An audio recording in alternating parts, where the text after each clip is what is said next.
নামান, সামনে থেকে নামান। কাপড়ের উপরে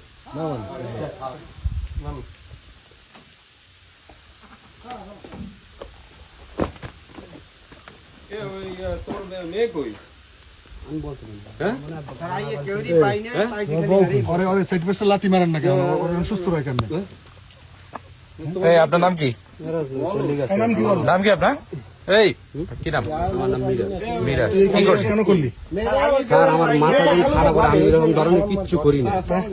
আমি যদি একটা খারাপ কথাও বললে থাকি তার জন্য আমার মাটিতে সবাই নিজের মেয়ে মেয়ে না? হ্যাঁ তুই নিজের মেয়ে দর্শন করছো না, খোদার কসম আপনি জিজ্ঞাসা করে দেখেন, যদি আমি এরকম খারাপ কোনো কথা বললে থাকি, হ্যাঁ আমি যদি খারাপ কোনো কথা বললে থাকি তার জন্য আমার হলো ওর জোতা দিয়ে আমার যায়। যদি আমি খারাপ কোনো কথা বললে থাকি সেগুলো তো ভাবতেও আমারও তো কথা যে আমারও তো ভাবতে এটা ঘৃণা লাগে। তাহলে অভিযোগ দিয়েছে কেন? আমি এই আইয়ে দুপুরবেলা এখানে আমার মায় বসায় এই সত্য কথা বল, আমি তোর সারাই রাখবো। আমি সত্য আর পর আর বলবো কি কন? কি বলবো সত্য কথা এখন? আমি যদি এরকম করিয়ে থাকি তোর বউ কই? অভিযোগ দিছে কেন? ঠিক আছে, অভিযোগ কেন দিছে? কে? এই যে মানুষজন আমি বলতেছে। তো বলতে পারি না কে অভিযোগ দিছে। হ্যাঁ, আপনার মেয়ে নাকি আমার স্বীকার বাড়িতে আরো করেছে? পাশে লোক আছে, এরাও তো দেখতে এলে আমি দিনের বেলা যদি এরকম কোন ধরনের আচার আচরণ করি থাকতাম। অভিযোগ দিয়েছে বাইরের কেউ জানায়? আপনার মেয়েই তো ঝামেলা আছে কোনো? না, ঝামেলা আছে। একটা ছেলের সাথে কথা বলে, এই জন্য আমি ওরা বলছি কেদু তোরা 7 মাস পরীক্ষার বাকি মেট্রিক পরীক্ষার, তাহলে তুই পরীক্ষাটা দে, তারপর আমি যা করি করবো অনেক। ঠিক আছে, এখন এরপর কথা বলবে, এটা আমি ফিরেই রাখতে আছি। এই জন্য এই একটা সমস্যা, আর কোনো সমস্যা নেই। বাড়ি ওই পুরো শিখদের বাড়ি। নাম কি? ছেলের নাম জানি না আমি, সব জানি আমার মেয়ে। মেয়ে পরে কি তোমার? মাদ্রাসা মাদ্রাসা ওই আমার ঘরে একটা আছে কাজ করুন, সেইটা ওর মা চালায়, সেইটাও চালায়। কথা বলছো? সেই মোবাইল কো? সেটাও ওর মা নিয়ে গেছে, আমারটাও নিয়ে গেছে। মা মাইয়া গেছে কই?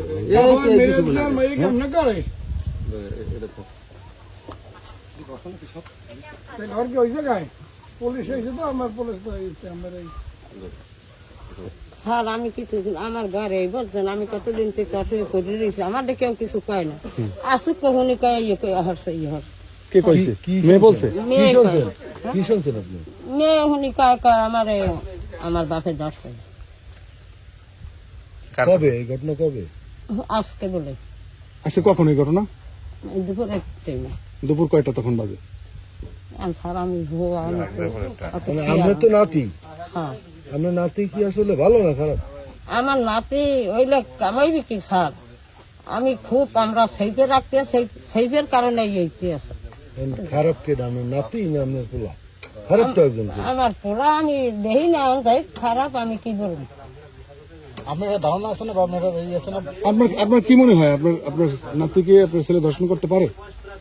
আমার মনে হয় না বাবা, আমি কি কমু, আমি এরকম খারাপ ব্যবহার আমি দেখিও নাই স্যার, আমি কইতে পারবো না। তো এটা কেন বলছে? অভিযোগ কেন দিলেন? কেন বলছে? আপনার কাছে তো বলছে না? আমার কাছে বলে না। মেয়ে আমার কাছে কিছু মেয়েও বলে না। মেয়ের মেয়ে নাতি বলছে কার কাছে? মানুষের বলে আমার কিছু বলে নাই? আমার কাছে কিছু বলে না। আপনার নাতির সাথে আপনার ছেলের সাথে কোনো গ্যাঞ্জাম তর্ক বিতর্ক হয়েছে এর মধ্যে? না, এর মধ্যে তর্ক হয়েছে, নাতি যাইতে চাই বলে অনেক ছেলের লাগে, তা হেই যে আর কি একটু তর্ক টর্কি। কোন ছেলে? হ্যাঁ ওই রোজগার আর বলে কোনো না, সেই ছেলের লাগে যাইছে। সেটা এলাকার কেউ জানে? হ্যাঁ জানে, সবাই জানে, এলাকার সবাই জানে, হাতে অনেক ধরাধরি হয়েছে, সবাই জানে। বয়স 32 চলে। 32? তুমি বিয়ে করছো কি বাল্য বিবাহ করছো না? না, তোমার 32 বছর তোমার বয়স হয়? 18 বছর। 18 বছর বিয়ে করছো। তোমার মেয়ের বয়স কত? মেয়ের বয়স এখন 16তে রানিং চলে। কাটে কত চলে? আচ্ছা, তাহলে এই মেয়ে যে তোমার বাবার বিরুদ্ধে দর্শনের অভিযোগ আনে এমনিতে হয়ে, এটা কেন করে? এখন এটা তো আমি বলতে পারি না স্যার। মেয়ের নাম মৃত্যু। তো মেয়ে পড়ে কোন ক্লাসে? 10। ক্লাস 10-এ পড়ে। সে তো মোটামুটি লেখাপড়া করে, বোঝে। একটা বাবার বিরুদ্ধে সন্তান কখন ধর্ষণের অভিযোগ আনে? যখন মেয়ে করতে না পারে তখন। তাহলে তোমার বিরুদ্ধে কেন অভিযোগ আনলো? এখন সেটা তো স্যার আমি বলতে পারি না, কিন্তু আমি যে এরকম ধরনের কোনো কাজ আমার দ্বারা সম্ভব না। সেটা তুমি করছো কিনা করছো টেস্ট করলেই তো বের হয়ে যাবে। তোমার মেয়ে টেস্ট করবে, তোমার করলেই তো বের হবে। আর কোন সমস্যা নেই, এটা টেস্ট করেন। কোথায় সে চলে গেছে? কেন চলে গেছে সেটা তো আমি জানি না।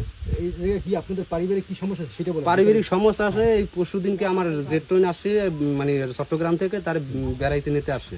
কিন্তু আমি বেড়াই যাইতে দিনে ওই জায়গায় একটা ছেলের সাথেই কথা বলে পুরান লঞ্চটা কে কথা আমার মেয়ে।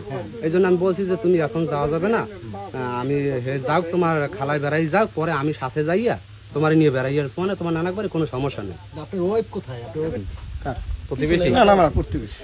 আপনি কি জানেন একটু বলেন তো? এর কিছুদিন আগে রাজুরদার একটা কমপ্লেন দিয়েছে, ওই ব্যাপারটা একটু সার্কুলার হয়েছে। হওয়ার পর রাজুর আমি ফোন দিয়েছি, রাজু তোমার দ্বারা একটা নালিশ গেছে না, কয় ভাইজান গেছে, তাই এটা একটু আপনারা, আমি তো ঢাকা যাই, আপনারা একটু তথ্য নিয়ে দেখেন কি সমস্যা। আমরা আজকের তো হলি আর এই মেয়ের বিরুদ্ধে কোনো কিছু শুনছেন? না, মেয়েটা যে এই মাদ্রাসায় পড়ে, আমাদের এই যে শুকনো দিন হইলে এখান থেকে সোজা আমার বাড়ি দিলে এই যে কাছে ওই যে টিনের ঘরটা, কিন্তু এই রাস্তা দিয়েই যায়। কোনো সময় আমি এইটার কোনো চরিত্র সম্বন্ধে বা একটা মাইয়ে যদি খারাপ হয় তার চলন ফলনটাই থাকবে না, এই ধরনের কোনো কিছু আমরা দেখিনি। এই লোক জানি। এই ওনার নাম কি? আচ্ছা, একটু ওই যে মেয়ের বাবার চরিত্র সম্পর্কে বলেন। বাবার লোকে আমরা বেশি মিশি না, এই কিছুদিন আগে শুনেছি এই অবস্থা। তাহলে আপনারা তো শুনেছেন যে মেয়েকে ধর্ষণ করছে তার বাবা, এই বিলেটা কথাবার্তা শুনছি। শুনছেন না? এবং একবার না তো একাধিকবার, আজকের ঘটনা বাদেও এর আগে মিনিমাম 8-10 বার ধর্ষণ করার তারপরে এর আগে তো এই রাজুদারে নালিশ দিতেছে।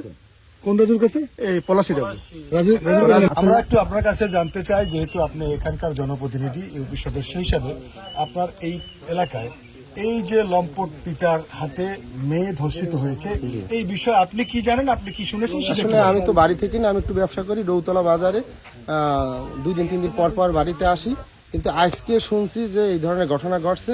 মেয়েও বলছে, ওই যে নেসার আঙ্কেলের ওয়াইফ তাসলিমা খালা, কেউ একজন ইউপি সদস্য সংরক্ষিত আসন, এর কাছে বলছে যে 7-8 বার ধর্ষণ করছে ওরে। এবং 5-7 দিন আগে রাজু জমাদ্দার মামার কাছেও বলছে ওই মেয়ে এই, এবং মেয়ের মায়ের সামনে থাকাকালীন ধরে থামা মারে, এই করে ও করে, নানান ধরনের নানান অপকর্ম, এবং ওর এদের অপকর্মের কুকর্ম আছে, সম্পৃক্ত আছে। মানে সে কি মানসিকভাবে